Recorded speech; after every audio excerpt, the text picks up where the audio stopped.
right, welcome back, my beautiful people, to the channel where we ride, we hustle, we repeat. Today, I have a very special guest, someone that actually inspired this channel. So without further ado, let me introduce you to the man, the myth, the legend, Andy, aka Raspy. How you doing, sir?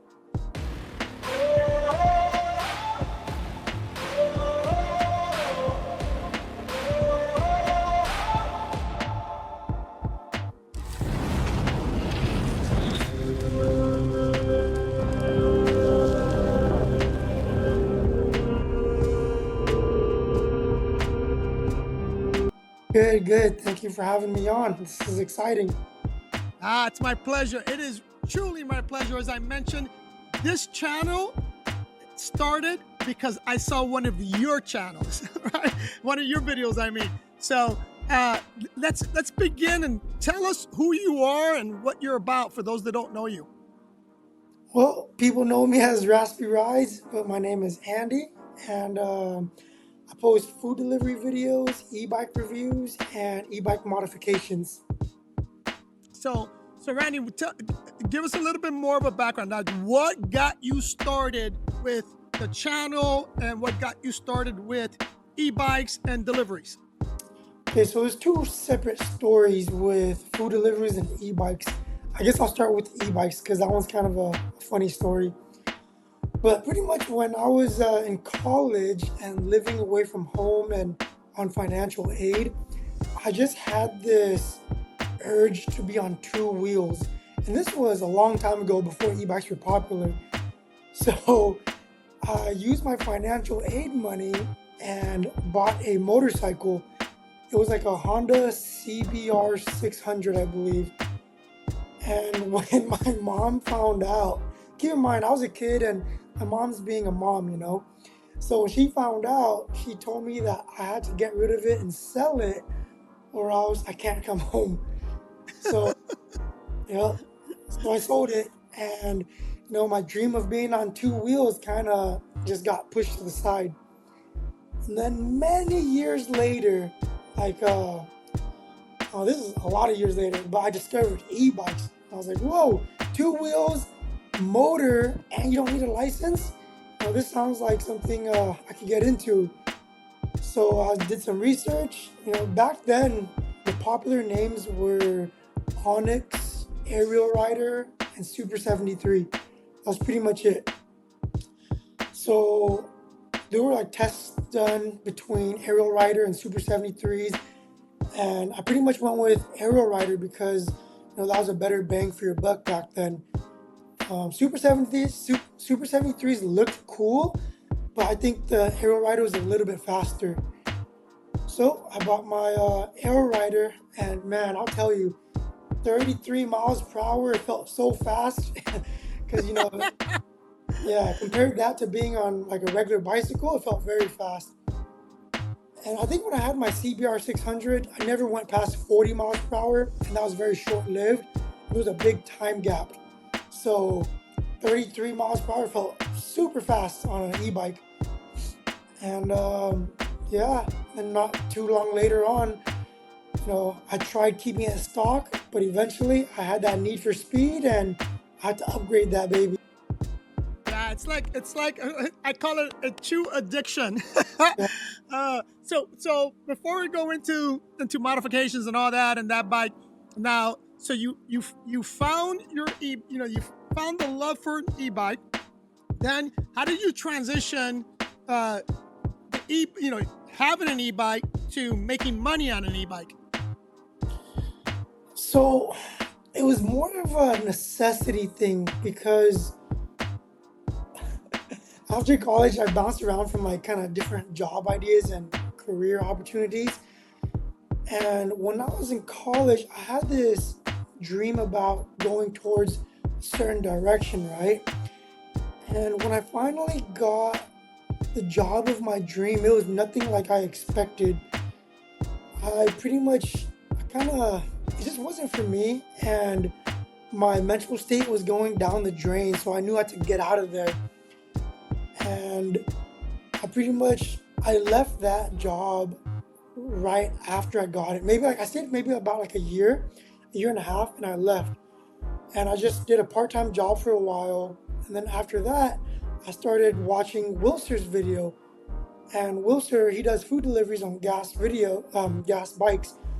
I'm seeing this guy making like $300 a day. Like what? That's crazy.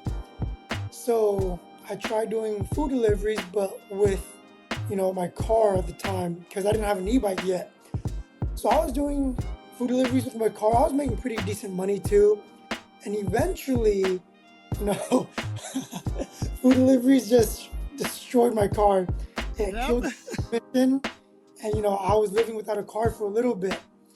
And I had my e-bike. So I was like, you know what? Let me just try this, So I started jumping on food deliveries, and a stock bike will work if you're maybe in like a city, but 20 amp hours of battery is not enough. You need a modified bike. And in my area too, I'm in the suburbs, so people drive pretty fast because there's a open road, and you need some big range because everything is further apart compared to the city of New York. So that's when I just started dabbling with modifications to try to get better range on my e-bike. So let's dive deep into that because I agree with you. And again, with the caveat, and he just mentioned, there's different markets, different things are going to work in different areas, right? But in terms of his specific area, this is what's interesting, right? We're on opposite side of the world, right? He's in California, I'm in Florida, but our environments are very similar, right? I'm in the Fort Lauderdale, Hollywood area, it's not New York City, it's not Miami, right? So everything's spread out. So my need for an e-bike is very similar to his need for an e-bike, but I'm going to ask you the question. When you're looking for an e-bike, what are your 3 primary criteria that you need to have in order for that bike to work in your world, in the gig world, right? So specifically for food deliveries, the first thing is going to be, it needs to have a giant battery. That's why I always recommend the Anioki bikes, the Ehoras, and there's some other bikes that are coming out recently that also have really big batteries, like Victrip has one. But pretty much it's got to have 60 amp hours or more. It really depends too if you want to be full-time or just part-time. That's going to be a big factor in the e-bike you get. So after the giant battery, it's going to need to have, in my opinion, either amazing suspension or fat tires, or the ability to upgrade to better suspension. Because a lot of these e-bikes, they don't come with amazing suspension, but if it's there, at least you can upgrade the suspension. And then after that, I think it needs to have the opportunity to put you in a comfortable position. Because a lot of the e-bikes these days are moped style bikes, and you can't raise or lower the seat or even change the seat easily. That's why my first e-bike, I chose the AQ177, because that used a traditional bike saddle, and you can bring it up and down, and you can use any e-bike seat. You don't need to have someone that does upholstery modify it for you. You can go on Amazon and just buy any seat. That's why my first few videos are all about the Anioki. Yeah, so I have the same bike. I said mine is in white. I have the AQ177. I got it in white. I did some mod to it just like you did. But I agree with you in terms of criteria. I've always talked on my channel. There's 3 things I need to have. Number 1 is you mentioned it.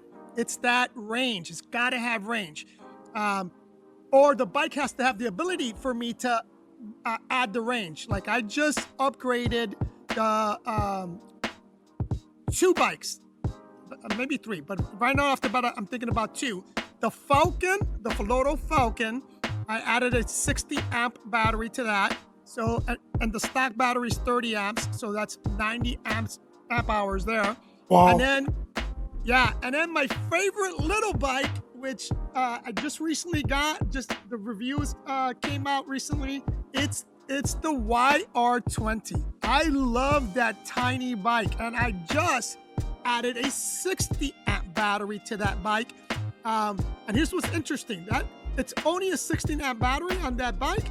My full load is a total of 90, but I get more range on the YR20 because the YR20 is small, super light, crazy light compared, for an e-bike, and I get more range on the YR20. The video for the range test for those guys that are wanting, it's going to come out soon. But yeah, so it's got to have range. For me, number two, you touched on it as well. It's got to have some good suspension. Yeah. As a delivery driver, and I only do the breakfast shift. So guess what? I get a lot of freaking coffees, right? And hot coffee and delivery drivers, they don't mesh, right? Nope. So, and it's funny because I just posted a video and somebody commented on that video that it's because I'm always commenting how I'm always spilling hot coffee, and they're like, that doesn't happen to Raspy. Actually mentioned you and said you don't spill it, and I'm like, well, he's a much better delivery driver than I am because I spill coffee all the time. But it's got to have great suspension, or like you said, the ability to upgrade the suspension. Sorry to interrupt. I was gonna say, it's not me. Sometimes it's just the road too. It just depends on where you get sent. If you get sent to an area with some bad roads, I'm gonna probably splash around some coffee too. Yeah, 100% agree. So, and then the third criteria that I gotta have is the bike's gotta have some speed to it, right? So my sweet spot is a bike that can go 35 to 45 miles an hour within that range. And again, for me, it's more because people. Number one, I'm addicted to speed. That's why But for delivery specific, the reason why I need speed is twofold. Number one is because I can make more money with a faster bike. And then number two, for safety reasons, because I'm in a suburban area, open roads, people are flying by. And if I'm not at least keeping up with traffic or maybe a little slower than traffic, I've seen so many cyclists get rear-ended because people are distracted on their cell phones because they're going too slow, right? Yep. So it's a safety issue for me. That's why I need that speed. But also, it's the other two side notes. It's I'm addicted to the speed, and then the other one is I can make more money. Now, I always post similar to you when I finish my dash video. I always post the results. I talk about what's the distance, what was my average speed. And if you look at the average speed, I never go past probably 25 as average, right? I'm always between 18 miles an hour and 25 miles an hour, but I need the bike to have the ability to go faster than that. And again, sweet spot for me, 35 to 45. But we're on the same page there. So let's talk about your first e-bike and your first upgrade. Why did you do? First of all, what was the mod, and why did you do it? So this was on the Aerial Rider X class, and I used I believe it was a 3,000 watt kit from E Street Bikes. The owner his name is Sal. He's based out in New Jersey, I believe. New Jersey, yes. Yeah, and I was pretty much inspired by JB360. I'll give a shout out to JB360, man. He was one of the people that got me really into e-bike modifications too, and starting a YouTube channel as well. And back then, everyone was on these kits because it made it a lot easier. Nowadays I've moved on from those kits, but I was using like a Sabaton controller, and it was only 80 amps, 72 volts, 80 amps, but I was able to hit 60 miles per hour on my Aerial Rider X class. Nice. So it was fast, and it still is fast, but now it's nothing compared to like what people are building today. Yeah, I just did a collab with ebikeguy over in Central Florida. Yeah. And he builds DIY bikes. They're not any Hokies, no. These are freaking like Walmart bikes, and he modifies them and makes them super fast. In our speed test, that bike went 106 miles an hour. Coming down the street, it sounded like a jet. And by the time it got to me and past us, it literally moved my car. Insanely fast. Now, I personally will never go that fast, so I have, like for example, my mini goat. My mini goat, the fastest that I have gotten it was about 61, 62 miles an hour, and it could have kept going, but I got scared, right? I'm not that brave to go 100 miles an hour on a bike. So, but yeah, it's crazy what people can do with bikes today and how fast they freaking go. It's insanity to me. Okay, so people will see my modification videos and they'll think I'm a speed demon, but I'm actually not. You know, I've gone fast a few times, especially for content purposes, but every time I do, I get like, I'm not sure if it's because I'm getting older and I got more reasons to live and, you know, not die, but every time I go fast now, my gut starts feeling kind of queasy, and it's hard for me to do it these days. You know, like my sweet spot is kind of similar to yours, where it's like 45s, you know, it's good speed for me, but going, like, I have bikes that could go very fast, you know, but going 80 miles per hour, it just doesn't make me feel good. And if something happens at those speeds, you're gonna get wrecked. It's not like getting into an accident at going 45 miles per hour. Going 80, you know, you'll probably get paralyzed or die. No, 100%. Yeah, and I'm with you, bro. I just can't do it. Like I said, I was on that mini goat, and the mini goat handles really, really nice. I don't know if you ever ridden a mini goat, but the mini goat handles phenomenal. And I'm on, like I'm sure you do the same. When I'm gonna do a speed run on a bike, because I did it for content. When I'm gonna do a speed run, I first scout the area, make sure there's no potholes. I do all that, come back. So I was confident that nothing was gonna pop out or I was gonna hit a pothole or something like that. I was confident with there. But as I got past 55 miles an hour, you know, I'm like you, my stomach started, this might not be a good idea. So I hit that 61, and then I just let go. Like on video, I even say, no, I'm too scared.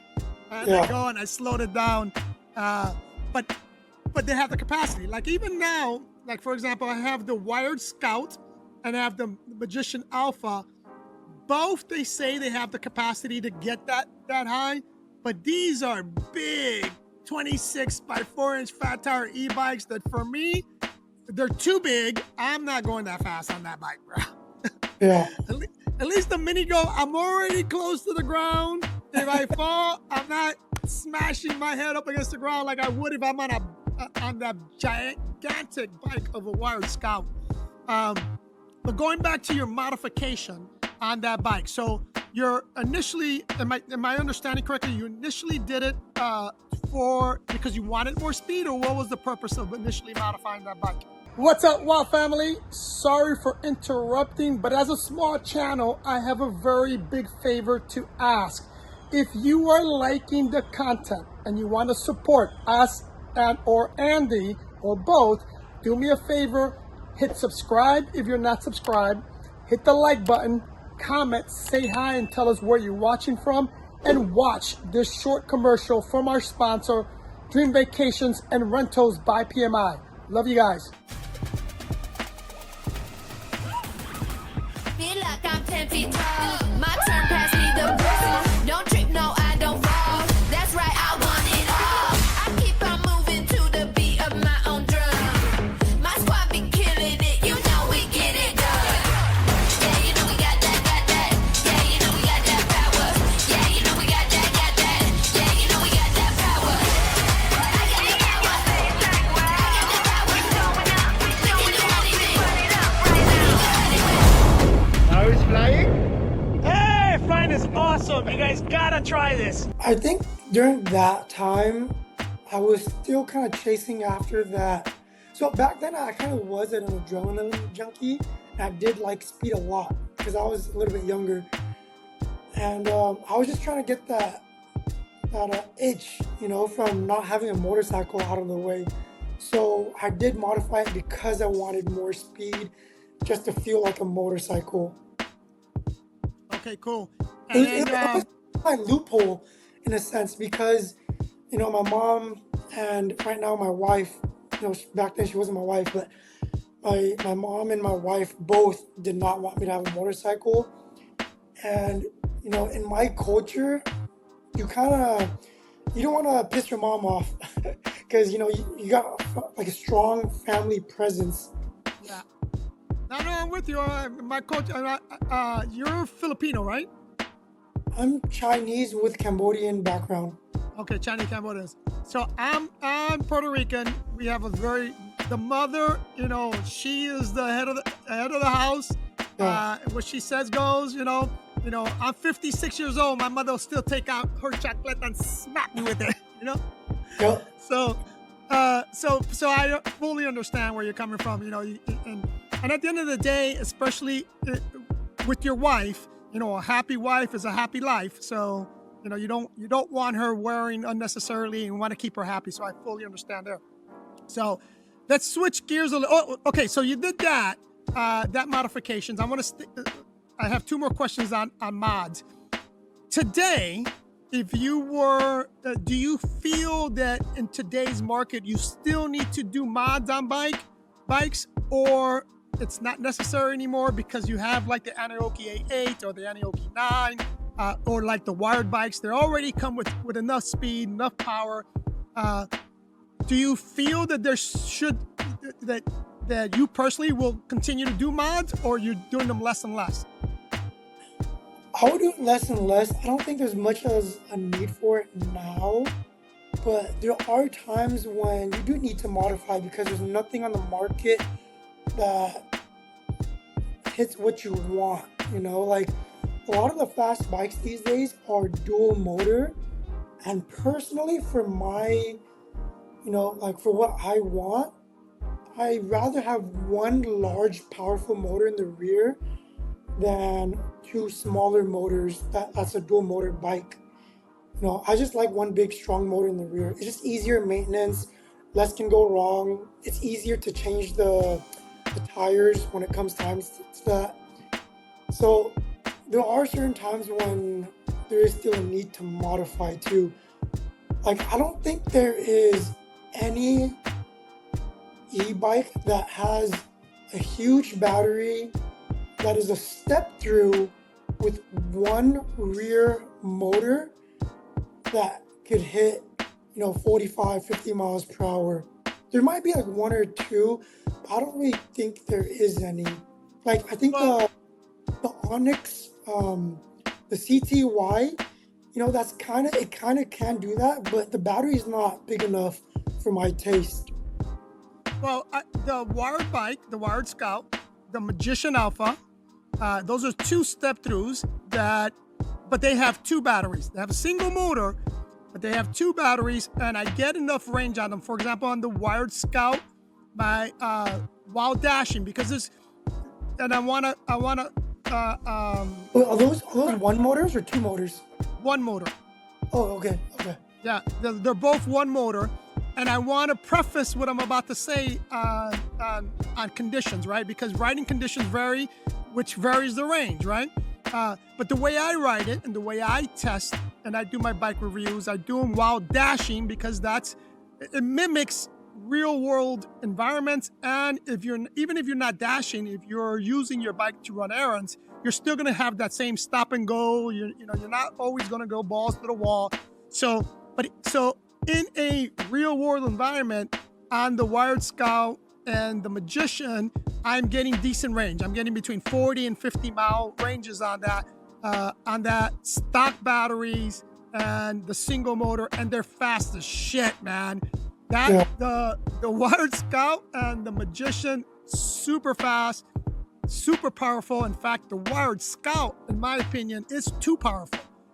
Hence why I'm selling my Wired Scout. I'm keeping the Magician, mainly because they're both identical bikes, and I prefer the Magician over the Scout because the Magician has a slower start. I don't have to worry about wheeling everything, because I already fell down, not crashed, but I fell on my Wired Scout because I was coming up, I'm doing 50 miles an hour. I'm coming up to a light.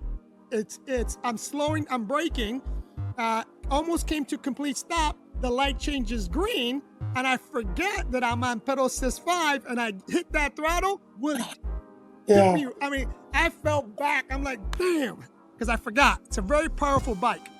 But the Magician, the motor's quieter. So I'm gonna stay with keep the Magician, get rid of the Wired Scout. But to answer your question, those two step throughs do have decent range, and definitely have power. That's decent range is all it's very subjective, right? Right. Or you said you do food deliveries for just the breakfast shift, right? So Right. 40-50 miles is perfect for that. But you have to keep in mind, when I was doing food deliveries full time with Anioki, it was not uncommon for me to do 80 to 110 miles a day, because you're working from 8 in the morning to like 2 p.m. and then you take maybe like a 2-hour break, and you hit it back up at 4 p.m. and you work all the way until like 8 p.m. So you're out there all day, and 40 miles for all day would not be enough for me. No, I agree. That's why I prefaced what I was saying, because riding conditions vary. So, and you definitely need much more range. So, I've only done one full mod, and that's on my Anioki, the AQ177. I love that bike. I think it rides great, but the stock, first of all, it's a dual motor that I don't like. Because I'm with you, I hate dual motor bikes. I don't think they ride great. There's too many things could go wrong with them. I know there's a need for certain areas, but I'm in Florida. It's freaking flat as crap out in Florida. And as long as I have a powerful motor, it doesn't matter if there's hills or not. So we're in agreement there about dual motors. But my Anioki was too slow, right? It was, the fastest I ever got that Anioki was 30 miles an hour. So it was way too slow for me. So what I did was I added a 5,000 watt kit to that, far driver. So I changed the whole thing. Now that bike is perfect, with the exception of, and I kept the stock battery on that bike. So, because that bike still gives me 80 miles of range, which for me is more than enough. It may not be enough for you because you sometimes go 100 miles, but for me it's more than enough for that. The only thing, and maybe you can help me out here, because I don't know if this is possible. The only thing is that when I switch to that kit, I don't have pedal assist, so it's just throttle. Is there a way with a far driver to add the pedal assist? Do you know? From my knowledge, most far drivers do not have the pedal assist function. I think they made a few back then, but most don't have it.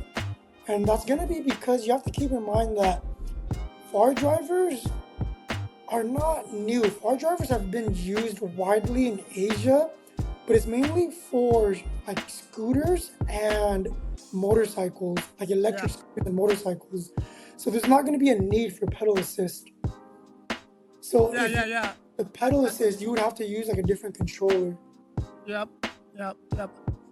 Yeah, I kind of figured that. I was when I did the far driver. Now we only use the far driver because Tommy, the ebike guy, that's what he uses, and we wanted to experiment on it. So not a huge deal for me, but I'm a pedal guy. I'm team pedals. I like to pedal.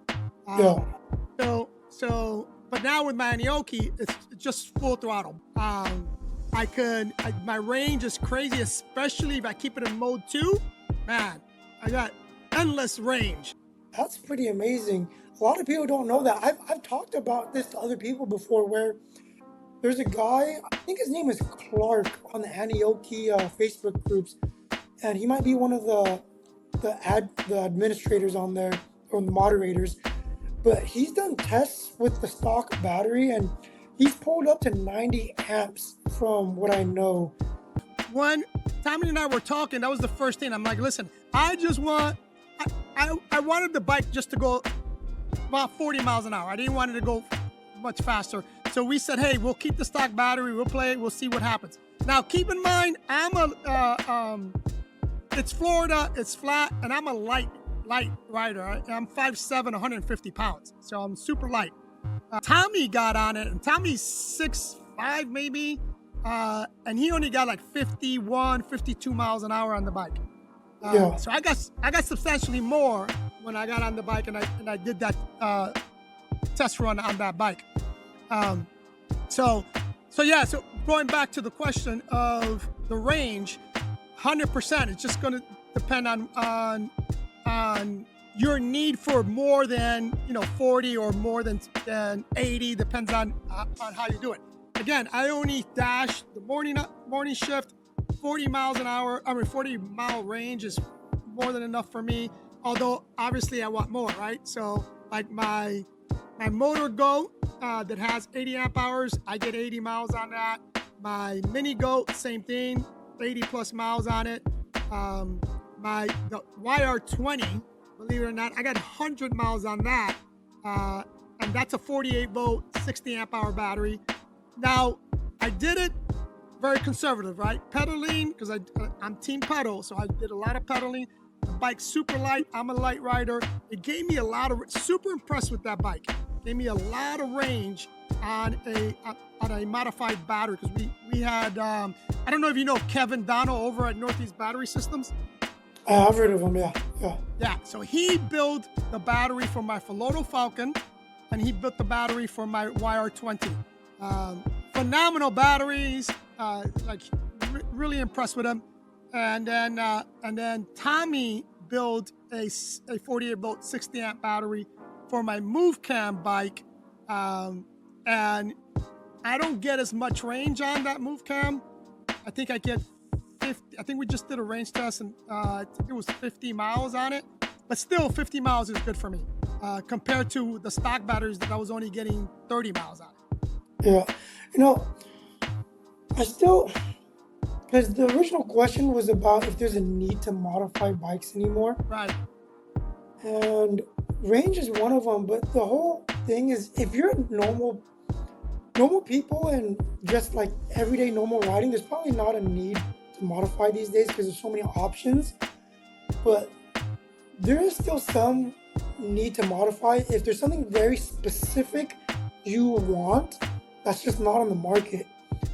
Like, even though the Magician Alpha and the Wired Freedom, they look like, more like traditional bicycles, they still look like they can go pretty fast, right? Because just, they might have a bigger motor, there might be two back there, and just the way it looks. But I'm starting to have I don't know what to call this, but there's like a fear in me of getting like pulled over by like police. Even though I don't ride fast most of the time, since more and more cities are starting to crack down on e-bikes, I have this passion for sleeper builds. So that's gonna be bikes that don't look fast, but they can ride fast. And I've already done a couple of builds, and I'm in the process of doing one right now. But I just have a love for bikes that were never meant to go fast and you make it fast. A popular one I did was my Kuroma scooter, and that one was like a cheap, $400 scooter, maybe $300 scooter that I made go 50 miles per hour. I saw that video. Yeah, and is that the one that they tried to steal? No, that was a different scooter that someone did steal it. Yeah, you told me. I saw the video. You didn't tell me, but I saw the video. Yeah, but I had a buddy who modified a electric XP, and man, that had a lot. People are very impressed with like bikes that look a certain way, but when a bike does not look like it can go fast, but it can go fast, that impresses me a lot. You know, I- his I'm the same way. The YR20 is a it retails at $800, but with a discount code is $700. It's a tiny bike, doesn't look fast. That thing goes 38 miles an hour. Yeah, I'm like, what? On literally a super budget bike. yeah. Like, what the heck? So I'm with you, and that's in that aspect. But I want to go back to what you said, because I want you to define. When you say a sleeper bike, define what that is. So it's pretty much a bike that it can go fast, but it doesn't look like it can. And my inspiration for this was when I was younger. I used to really like watching YouTube videos of like Honda Civics that were souped up and could keep up with like Ferraris and Porsches. And you look at it and it just looked like a regular Civic, like a family car. So that's why, I like bikes that can go fast, but you would never expect it. And for a long time, I think my Anioki was kind of like that, and my Aero Rider, because people always thought fast bikes were Surons and Onyxes. That was it. And then the regular bikes were Aero Riders and Super 73s. So I had a couple of videos where I took my Anioki and I raced like modified Surons, and I would just, blast past them. So people just wouldn't expect it from an Anioki. I'm going to give you a funny story. I was on my wired bike, and the wired bike, it's just a big bike, but it looks like a regular bike.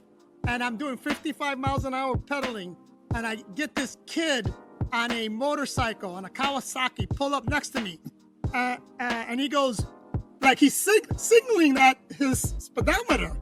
And I'm like, at first I wasn't registering what he was trying to tell me. And then we stop at a light. He lifts off his helmet. He goes, dude, you're pedaling at 55 miles an hour. I said, it's an e-bike, dude. It's an e-bike. Still, it's 55 miles an hour. Yeah. That was funny. I died laughing because it doesn't look fast. Yeah. It looks like a regular bike, but I was pedaling that, with the cranks at 55 miles an hour. Yeah. Let's switch. Go ahead. Let's switch gears real quick. Unless you want to say something. No, go ahead.